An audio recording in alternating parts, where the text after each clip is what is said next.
میں چاہتا ہوں جو طریقہ بتا رہا ہوں معمول بنا لیں اس طریق پر رات گزارنے کا۔ عام یہ ہوتا ہے کہ بس ساری رات آئے، دیر تک نعت خوانی ہوتی رہی، پھر خطابات ہوتے رہے، آخر پہ کچھ نفل ہوئے اور گھروں کو چلے گئے۔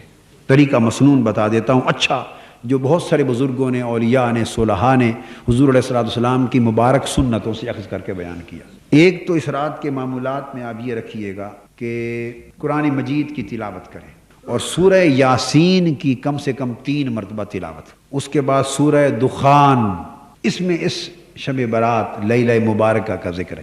میں نے پہلی 8 آیتیں تلاوت کی، تو بہتر ہے کہ کم سے کم 3 بار اس سورہ دخان کی تلاوت کی جائے، سورہ یاسین کی اور پھر سورہ دخان کی 3 بار تلاوت کی جائے۔ اور بزرگوں میں سے بعضوں نے یہ بھی فرمایا کہ اگر پوری سورت کوئی تلاوت نہ کر سکے تو اس کی یہ پہلی 8 آیتیں کم سے کم 30 بار ان کی تلاوت کی جائے۔ اس کے بعد تیسرا کم سے کم 100 بار، اور اگر کچھ لوگوں کے پاس الگ معمول ہو تو زیادہ 1000 بار بھی کر سکتے ہیں۔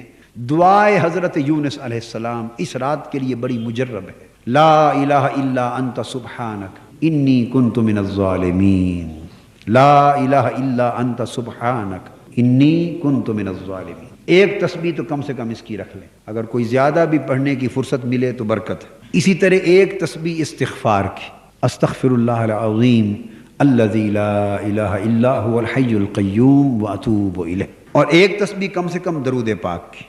درود پاک مختصر، اللہم صلی علی سیدنا و مولانا محمد وعلی آلہ وصحبہ وبارک وسلم، یہ درود پاک کی تسبیح ایک پڑھ لیں۔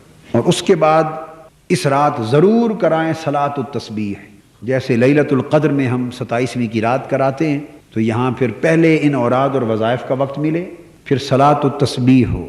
صلاۃ التسبیح کے ساتھ کچھ وقت مزید نوافل کا الگ بھی دے دیا جائے۔ 4 نفل تو صلاۃ التسبیح میں ہو جائیں گے، باقی 8 نفل اور پڑھ لیں۔ چلو قیام اللیل کے ضمن میں بھی شامل ہو جائیں، جیسے تہجد کے لیے قیام اللیل کے لیے 8 نوافل سنت ہے تو وہ بھی موقع الگ دے دیں، تو کم سے کم 8 نوافل اور پڑھ لیے جائیں قیام اللیل کی نیت سے، جو تہجد کی نماز کا بدل بنے۔ جو پچھلی رات تھوڑی دیر سو کر اٹھ کے پڑھ سکیں تو 8 نفل اس وقت پڑھ لیں، اور جو ساری رات جاگیں تو وہ رات میں نصف شب بھی پڑھ لیں۔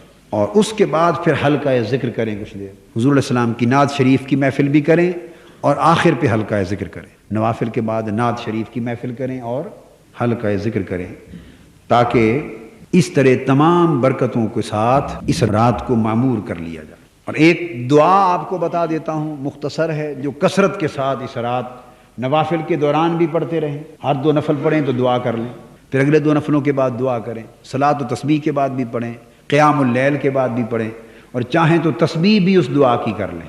وہ دعا حضور صلی اللہ علیہ وآلہ وسلم نے ام المومنین حضرت عائشہ صدیقہ رضی اللہ تعالیٰ عنہا کو تلقین فرمائی تھی لیلۃ القدر کے لیے، اور بزرگوں نے چونکہ بڑی لیلۃ القدر کی خاص دعا ہے تو لیلۃ الشعبان کے لیے بھی اس کو مقرر کیا، جس میں فرمایا اللہم انک عفو کریم تحب العفو فاعف عنی۔